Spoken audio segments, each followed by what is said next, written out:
difference between faith, having faith that the rose will open, and some other people who seem to always be wearing rose-colored glasses. Do you know some of those people? People who are wearing rose-colored glasses, no matter what, they see everything in a positive light. That's different than that kind of faith, when you know all shall be well. People wearing rose-colored glasses, they say things like, there's a reason you lost that job. Or they say things like, you'll be a better person once you bounce back from that divorce.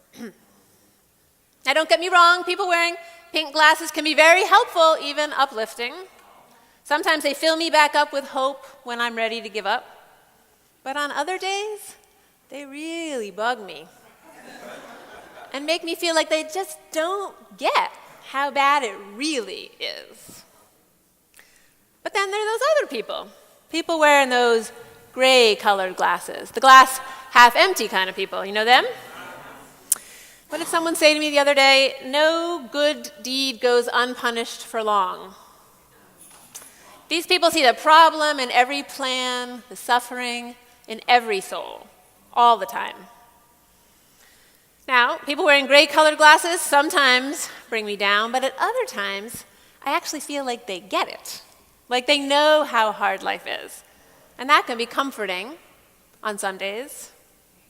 Okay, but colored glasses on or off, we all know, you know, life is not all joy or all suffering. You know there are limitations to seeing either way, and the challenge is to hold the joy and the suffering in balance, to be faithful even when times are tough. Which is why on this Memorial Day weekend, I want to talk to you about taking time to remember and why it's important to remember even when it's hard. And how remembering can help us hold in balance and honor both the dazzling beauty and the devastating losses of our lives. And I'm going to start just for a second telling you a little bit about the science of memory. Research scientists who study memory tell us we have two selves, our experiencing self and our remembering self. All right. Our experiencing self is in life, living moment to moment, but a memory, one human memory unit lasts about 3 seconds. So it's gone almost as fast as it happened, no matter what age we are, lost and gone really forever. But our remembering self, that's a whole different ballgame. Our remembering self tells us stories about our lives. Our remembering self kind of keeps score. And our remembering self makes choices about the value of the things that have happened in our past. So all that means our experiencing self can be happy in life right now, while at exactly the same time, our remembering self can continue to be miserable about something in the past. Am I the only one who does that? Okay, thank you. Thank you. Okay, I know this scene pretty well. Everything can be perfectly fine in the moment for our present self, but because we're reliving the past, and because what we do remember usually has a pretty strong emotional charge to us, the anger, the shame, the grief, the guilt, the feelings of failure, all that bad stuff we carry from long, long ago can get in our way and can keep us from being happy in the moment. So what do? It's counterintuitive, but what I'm going to tell you today is that you actually have to remember. It's a paradox. So let me give you an example. My stepfather was a great guy. He loved to wear the t-shirt his grandchildren had specially made for him. It said Harry on the front and Super Hugger on the back, all in capital letters. But Harry didn't just love to give and receive hugs. He loved to cook, and he loved to ski and play tennis until his hip, and then his hip replacement gave out. Then he loved to sit in a rocking chair and read the newspapers. And he did really love to give and receive hugs. I remember Harry's hugs. Having Harry hug you was like being wrapped in a baby blanket and being safe and unconditionally loved. But what I really love to remember about Harry is how he answered the phone. "Hello, Barbara. It's so great to hear your voice," he would say, after all I had said was, "Hi." "How are you? I'm so glad you called," he would continue. What's happening in your life that you can share with me? I'm all ears. It's as if long before being a personal coach was a legitimate job description, Harry had decided to be one. And no matter how grumpy or disgruntled I was feeling when I called, and in my defense, I was a teenager when I met Harry, I would always feel better after he picked up the phone. When I close my eyes, I can almost hear him now. Now, you, just in case some of you are the ones wearing rose-colored glasses, are probably comfortable in your pew right now thinking, yeah, right, it's all good. And you are right. It'd be less than truthful to talk about Harry without also telling you that I didn't like him very much at all. I mean, at all. At all. When he first came into my life and for several years after. You see, I was 16 when I met Harry, and my parents had been divorced for just a few years. And all of a sudden, there was a stranger, a complete stranger, standing in my living room, asking me if I had a boyfriend, asking me how long we'd been going out together, asking me how my grades were in school, asking me some questions that I can't really tell you from up here in the pulpit. But let me just say that Harry's line of work was in reproductive services. So what was shop talk for Harry was horrible for my 16-year-old me. Who does he think he is? I said to my mom after she came back from her date. But looking back now, I see it took me years to get over my resentment of Harry taking my mother away from me, which is how I saw it then. But over time, things changed. Harry actually stuck around for 17 years, and he became a devoted grandfather to our two girls and a very, very good friend to me. He died suddenly 15 years ago, and I was left with only my memories. Harry's hugs, his encouraging voice on the other end of the telephone, and his intrusive and inappropriate behavior. The people in our lives who are no longer with us, those we're invited to remember on this day, often leave us with a mix of complicated and contradictory memories. Theologian Alfred North Whitehead said, memory is another word for presence. I can still feel Harry's presence because I remember him. The warmth and the obnoxiousness, they're both a gift to me now. So tomorrow is Memorial Day, a day to remember those who have fought and died to protect our freedoms. It's also a day to turn back and remember those we've loved and lost, those who've sacrificed so we could survive. It's also an opportunity to not only remember, but to retell and reinterpret our own stories, because our stories are precious. So I'd invite you to search in your own mind for memories that might need some retelling and some reinterpretation. And while you do that, I'm going to offer you a different way of thinking about your relationship to the future and to the past.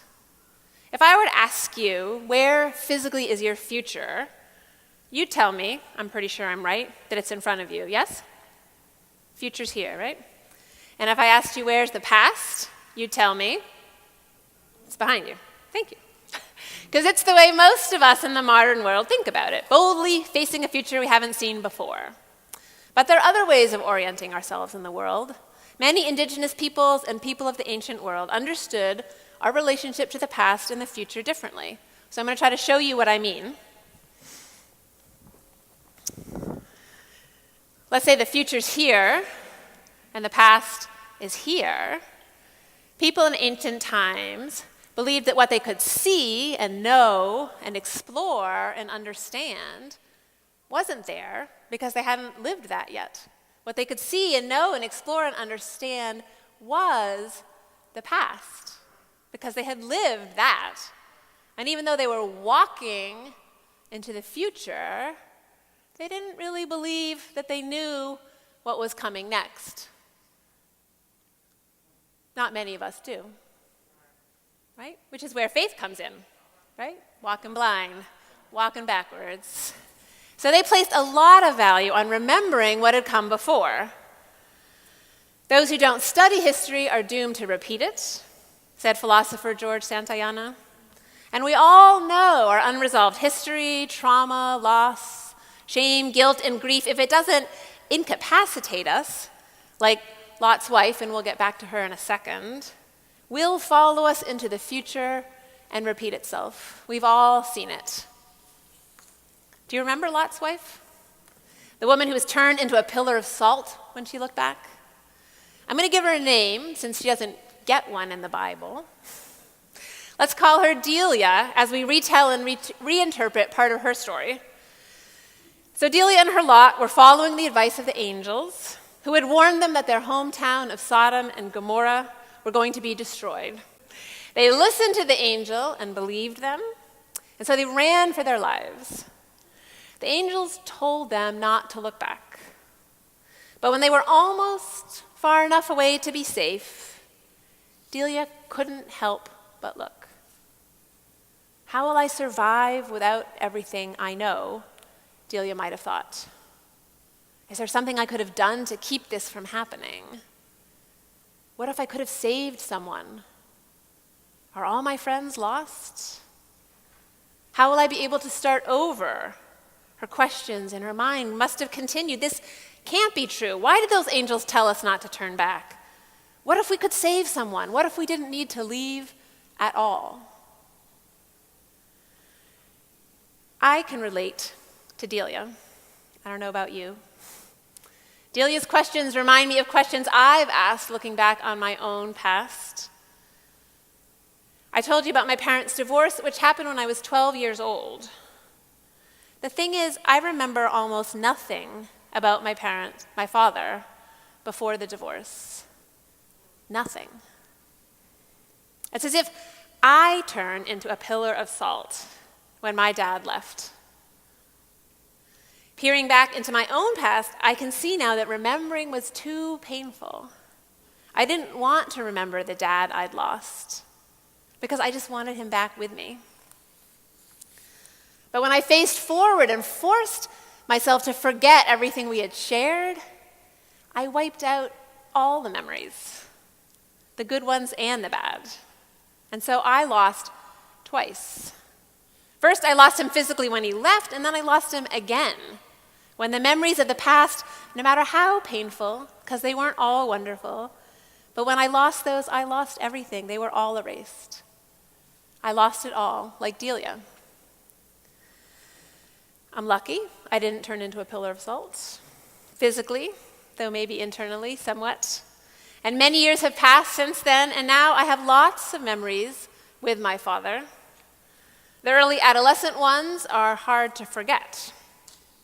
I remember seeing the movie Network and squirming in my seat next to my dad during a sex scene, wondering if he had really done any of the things I was watching, ever. First of all, with my mom, and now, worst of all, with the other woman he was now dating. And I'm still working to remember, working to reclaim my own stories from my own past so I have choices about how I'll live my future. Because we remember, because you and I remember, we have stories we can retell and reinterpret, and stories we can wrestle a blessing from. Here's a quote for you. Our past is no more finished or dead than our ability to understand it. Only the present is fixed. The past is always changing, writes Robert Grudin, American philosopher. Only the present is fixed. The past is always changing. Wow. It's a great description, actually, of how religions work in and evolve through us. Abraham, Jesus, the Buddha, Muhammad, all lived and died long, long ago. Yet we remember, retell, and reinterpret their stories over and over again. Because it's in understanding the past that we carve out freedom for our future. That's the teaching of the ancients. Our evidence is the Hebrew Bible itself, which is not only a collection of memories, but also the longest record of any one people's mistakes ever written down. No matter what, the ancient Israelites insisted it matters that we remember. And the Christian scriptures also insist on that memory, even when it's complicated, very complicated. Why else would 4 different stories be made into one gospel by an ancient editor? The message is clear. Life does not follow a simple line forward. There'll be contradictions, there'll be U-turns, you'll be going diagonally. Memories among family members will be contradictory, even among disciples they were. Arguments will follow, but don't hide. Don't cover over the complications. Instead, remember them. That's what the early disciples did. They remembered them and they retold them and they reinterpreted them. And that's why the stories live on. Because it matters. It matters that we remember not just the love, but the lust. And it matters that we remember not just the beauty, but the broken vows too. And it matters that we remember not just the music, but the muteness, not just the fruits of our labor, but also the failures, not just the laughter, but the losses. Otherwise, we aren't whole. We don't know who we are. We forget that with all our failures, faults, and foibles, we are still God's children, and we are still loved. The ancients knew that memory ties us back to our ancestors, to that mighty cloud of witnesses. They knew that memory gives us our sense of continuity and community and of belonging. We need to know where we come from in order to know where we're going. We need to know who we've been to know who we're becoming, even when it hurts, especially when it hurts. Memorial Day itself represents that insistence on remembering no matter what, because the young dead soldiers do not speak, and so we must. Now, you may or may not know that the first Memorial Day was observed in 1865 by liberated slaves. Help me here. It's true. Now free, they gathered at the historic racetrack in Charleston, South Carolina, which was a former Confederate prison camp, which was also a mass grave for Union soldiers who died in captivity. Yeah, it's a short history lesson. The freed slaves dug up and reinterred the bodies of the dead Union soldiers from the mass grave to individual graves. Then they fenced in the graveyard and built an entry arch and declared it a Union graveyard. It was a difficult, dangerous, and daring action for them to take in the South, so shortly after the North's victory. And on May 30th, 1868, 3 days later, the freed slaves returned to the graveyard with flowers they had picked in the countryside and decorated each individual gravesite. Then thousands of former slaves and Union soldiers paraded through town, sing patriotic songs, and had the first Memorial Day picnic. The dead do not speak, so we need to speak. We need to remember.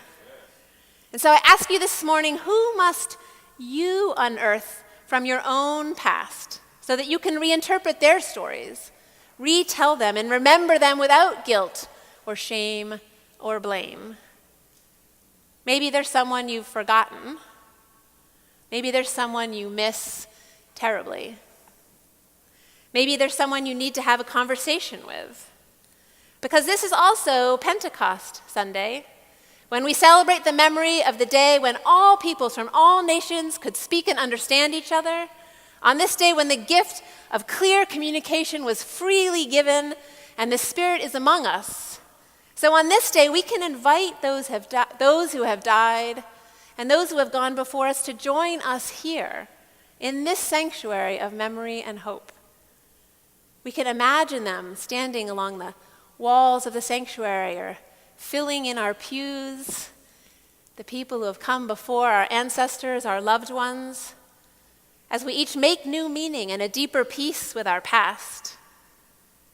As you remember, I'm going to tell you a parable told by Elie Wiesel, Holocaust survivor and author. There was a king who wanted to punish his son. And so the king sent his son into exile in a distant land. The prince suffered in that land. He suffered from hunger and cold, and he waited to be called back home. The years went by, and the prince lost the strength to wait for the royal pardon. Then one day the king sends him an emissary with full powers to grant the prince's every desire and wish. His message delivered, the emissary waited for the prince's instructions. After a minute, the prince asked him only for a piece of bread and a warm coat. Nothing else. He had forgotten who he was. He had forgotten that he could return to his father's house.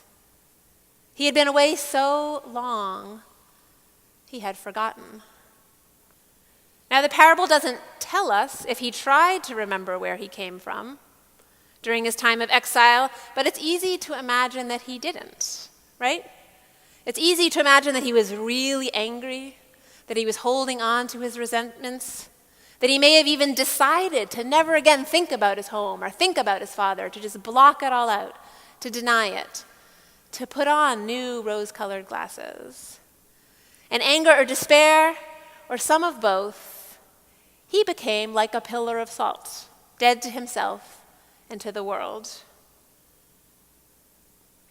But science, psychology, and scripture all affirm that when we do remember, when we dare to remember and retell and reinterpret and rewrite the past in light of our current understanding, with the understanding of who we are, our present self, everything is possible.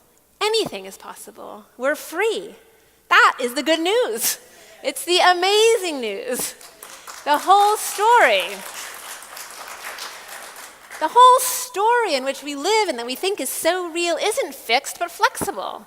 The truth of where we've come from and who we are and where we're going isn't predetermined. And the even better news is that we can do this remembering ourselves together in religious community because we have each other to hold on to when we feel like we would crumble like salt if we turn to face the past. With each other's support, we can choose when and how far to turn. We can decide to not look back too soon, like Delia, and not to wait too long, like the prince.